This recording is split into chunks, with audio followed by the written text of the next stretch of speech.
can we say you built your career on? Puke, vomit, shit. Well, it's an unusual situation for Adrian and I, because we've been working together for 25 years, and it's hard to classify.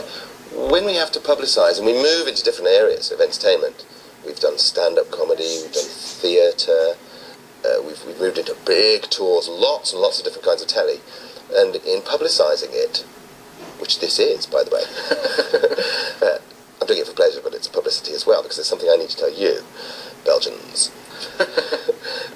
People do often say, so is all your stuff, especially English, generally say your stuff is really merely vomiting and sex jokes, is it? And we tend to say, yeah. So that's the answer. Now, I'm a professional, so I've expanded that answer to a couple of minutes, but yeah is the answer. It's not all... No, but explain me, what's the secret? Have you ever found out? You guys went against social conventions, you did everything you couldn't do. Was that a secret, or...? Possibly. In the 50s, when I was born, in 58, Dad was a massive Goons fan, and he and I used to listen to the Goons when I was little, and it sort of started there. We also had Tom and Jerry, was American influence. It was Tom and Jerry, Laurel and Hardy, very much. And that was combined with, as Ada and I were growing up, Adrian and I went to university, met in 75, there was all the punk thing, which the whole punk thing was about being sort of anti-establishment and anti-everything and smash the state and everything. But Ada and I had our kind of weakness that what really makes us laugh is being bad at things. So that's what The Young Ones was really about. It was about kids trying to be outrageous and failing because they're too middle class. And my character, Rik, was really trying to bring down the state. And he had pigtails because he got it wrong. And that's the kind of through line of our stuff. Well, it's a real and you don't believe what I say, just feel. Why not? Let's go. Up in a truck, so no big hump can steal away from me. Get down! Okay. Do you consider yourself an actor or a comedian, or you have an actor's degree? Well, it's not an actor's degree. I have a degree in the study of drama. It's like studying English. You just maybe study the history of theatre and the history of scripts. So I have an understanding more as a writer. I would not say I'm a bad actor, no. But because I have the confidence to say that. I would shy away from... I do like... When I get a new role, I do like to experiment. I like to move forward with myself and try and... I could try... that'd be interesting to do that. Because it sounds awfully vain. Well, it is. I'm playing with myself. I am. Perpetually. That's why my eyesight is so bad. I'm always playing with myself. The joke didn't work, okay. It's just exploring your psyche and it just gets more interesting the older you get and the less classifiable you become. John Hurt has always been one of my heroes. Because you never know what he's doing. You know what's in his eyes. He's not like other people. He's just great, and his fantastic face, his fantastic concentration and unusuality. And he isn't goody or a baddie, he's his own man, which I think is something to aspire to.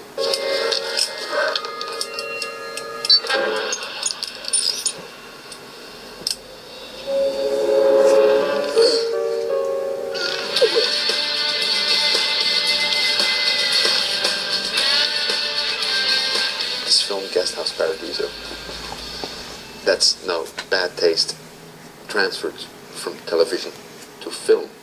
But now bad taste in film is fashionable. That's a worry. It's like... That's a worry. You invented it and now... We can't have invented it. No, I won't accept that we invented it, and it's not all about bad taste. It is nationalistic in the way that it's aware of its Englishness, which I find charming. Because here come the crap English, now they're trying to run a hotel. But it's beyond that with Richie and Eddie. That's more Cleese, it's not running. This awful thieves and perverts and baddies and, Richie and Eddie, it's just out for themselves and surviving.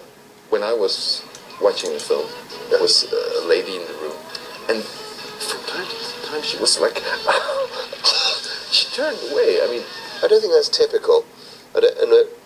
Yeah, that's the thing about film. We've always wanted it to be real rather than cartoony. When Tom and Jerry make impact, well, it's funny all the way through with them because they are a cartoon. But the impact is where you laugh. But then something surreal happens to Tom. He might run into a wall and become all sort of flat and wall-shaped, and then toddle for a bit, and then shake it off. That is not our, as Richie and Eddie's sense of humour, but the impact and the laugh is definitely there.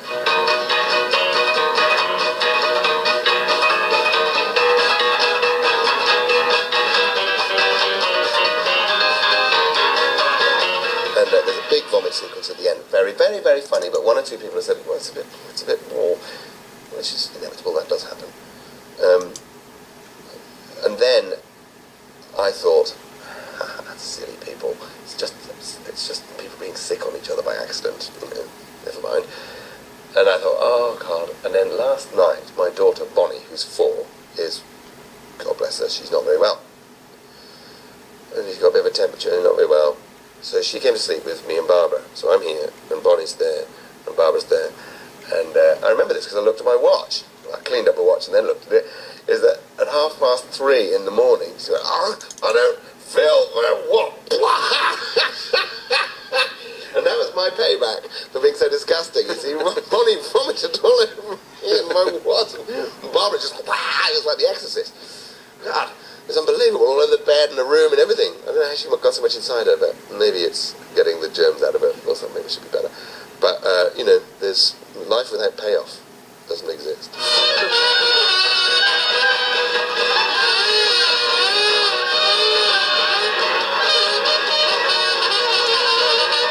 no, you're used to television. Yeah. How different is it doing film?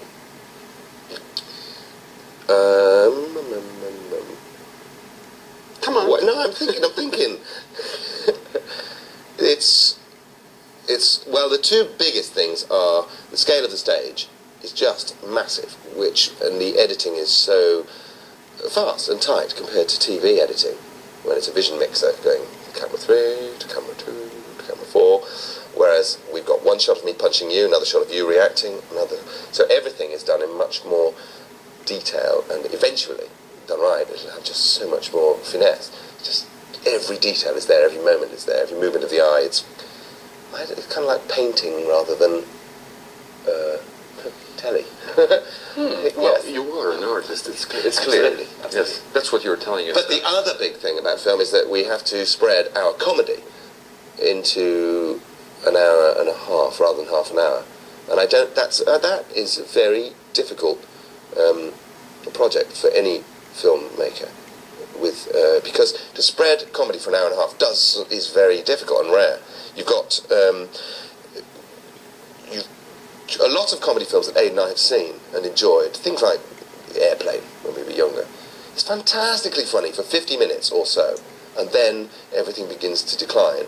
Because you're expected to laugh, really go. It's the same on stage. We did a Bottom Live show, 3 of them, but the first half we always used to stop after 45 minutes because if you're expecting an audience to really laugh, they get tired of laughing, and they withdraw after about 45 minutes. So you give them an interval, they go and have a wee or go and have a beer or whatever, bring them back on and give them another 45 minutes. Little Richard, one of my heroes, the singer, he always said, what you want to do is get them up before you come on stage. Get them up, get on stage and take them higher. When the king get no higher, you get off that stage. And he's right. He's right. We learned from him. He's always been one of my heroes. We're lucky to be of the generation that was of the rock and roll generation, destroyed by punk, appropriately and at the correct time. And so there's that excitement. We really wanted to be not rock stars like you have now, just kind of let's be aristocrats. No, we wanted to be like, I always wanted to be Little Richard or Jerry Lee Lewis. Really pumping with energy, you know. Excuse me, mate. Yeah.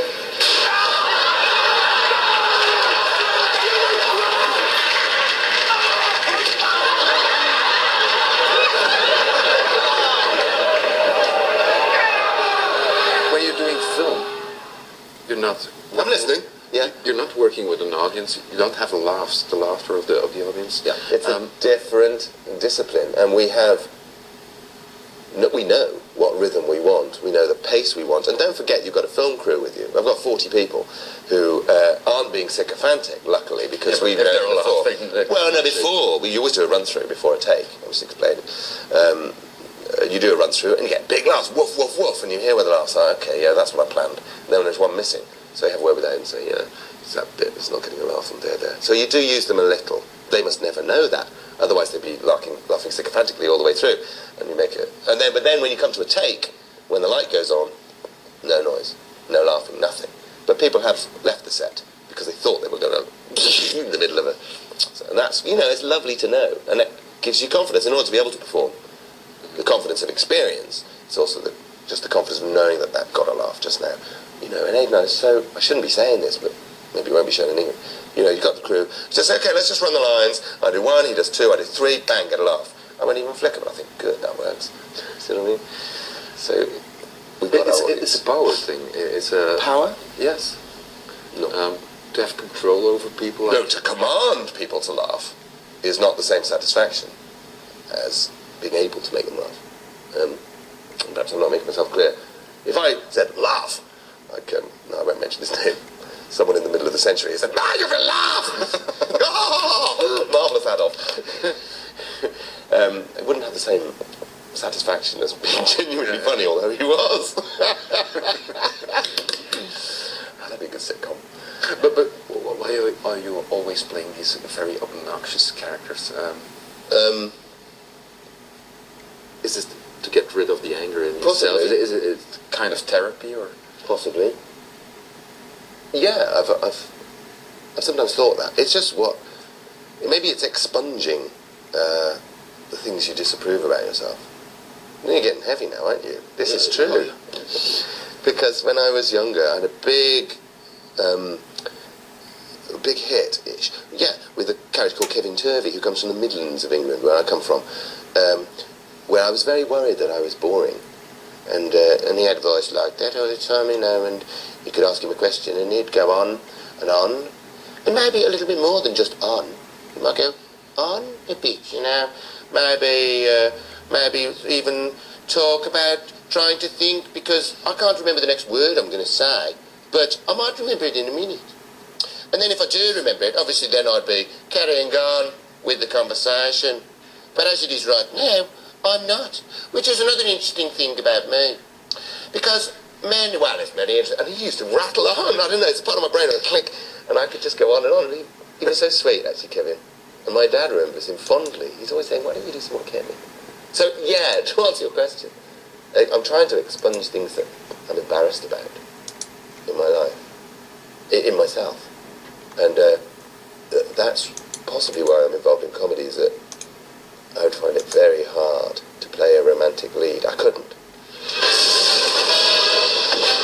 It's me!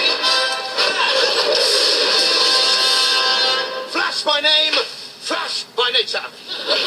Hooray! Where have you been? Where haven't I been? What?